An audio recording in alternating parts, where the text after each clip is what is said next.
Hello. I'm going to introduce myself first. My name is Gwang-il. I am 47 years old. I defected North Korea, and then now I live in South Korea. And I'm working in this organization named Free the North Korea Gulag as an external affairs manager. And my human rights have been violated and suffered ill treatment in North Korea, and I would like to speak about my experience.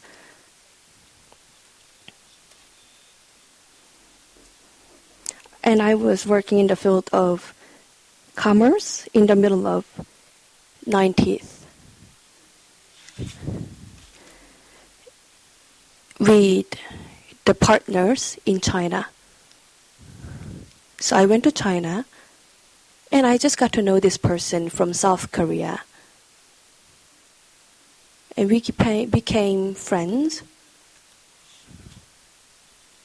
just because we're from the same nation and history, and we had things in common. Sometimes we ate together to chatter and get to know each other. But then I had no idea that I was being monitored by North Korean security agency.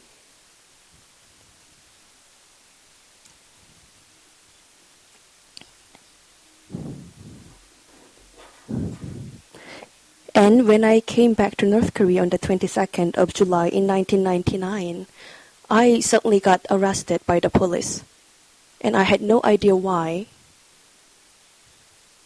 And I was being tortured for 3 months without knowing any reason why. And you can see the pictures outside this conference room about all the types of different tortures that prisoners go through in North Korea. And after these 3 months of torture, they were asking me whether I was doing spying work for South Korean government.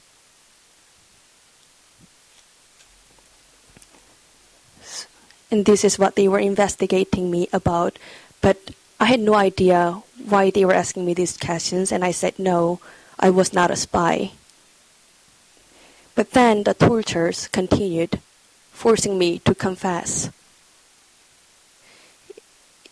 including this torture named pigeon torture, where your hands are handcuffed and you are hanged to the wall for a week.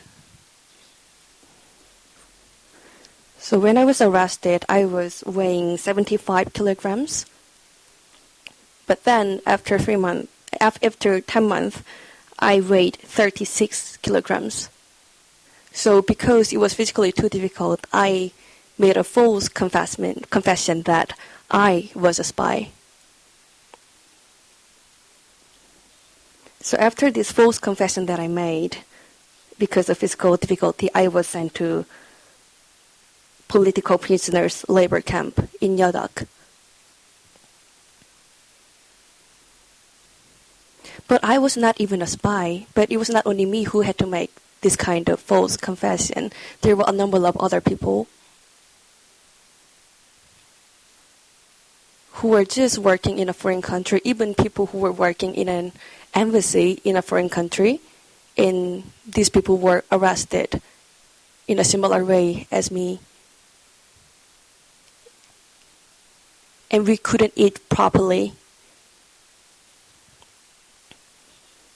We had 3 meals a day, but it was not proper food. It was made out of corn, but it was a watery soup made of corn, which was about 200 grams per a meal.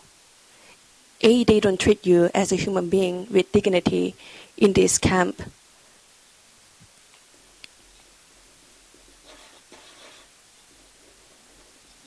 And when we are harvesting corn, for example, sometimes these prisoners go to steal some corn because they are starving.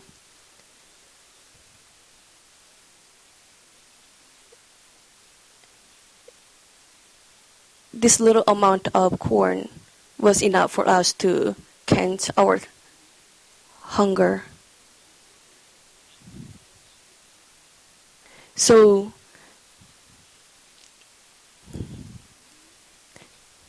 the directors, the supervisors of the camp gave these corns mixed with human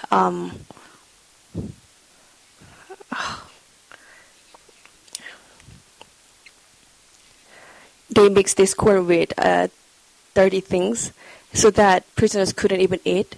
But then because we were really starving, we had to even eat it. And then our health got aggravated.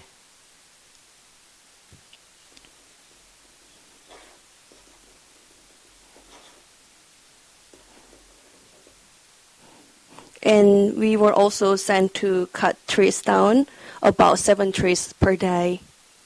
And we had to carry them by ourselves. And it was such tough work. And in North Korea, the weather is quite cold. In such a region, with this kind of weather, it was very severe for prisoners to carry more than 7 trees per day.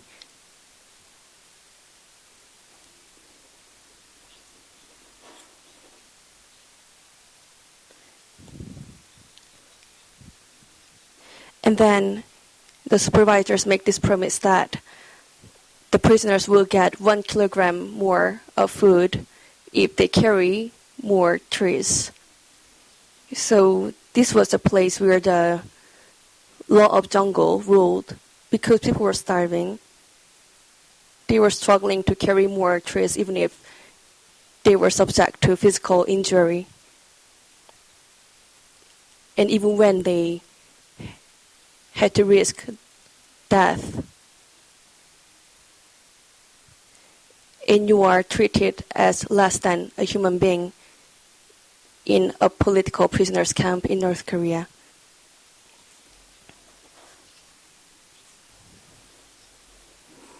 In winter in North Korea, the land gets frozen with approximately 2 meters of ice. And when a prisoner dies in the camp, other prisoners have to bury him themselves. And it's impossible to do it with the 2 meters thick of land.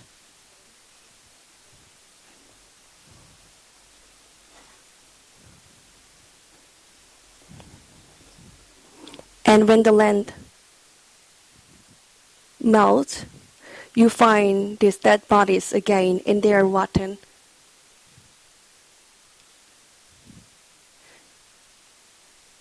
So I would say you are treated as less than a human being even after your death in this place. After my arrest on the 22nd of July in 1999, imprisoned,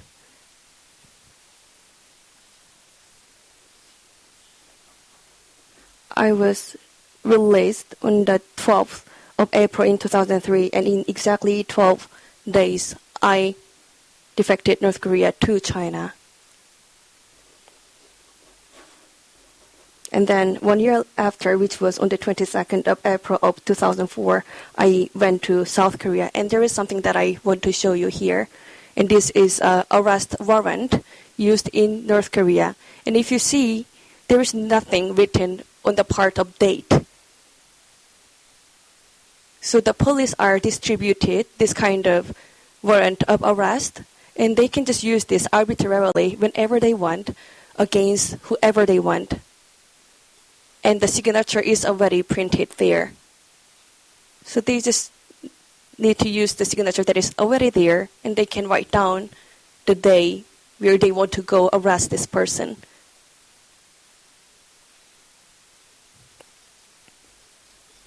But if you look carefully at the part of the year, it says 19, which means that they are out of enough paper. So they just write down 20 and then they use it over and over again. This is the situation in North Korea.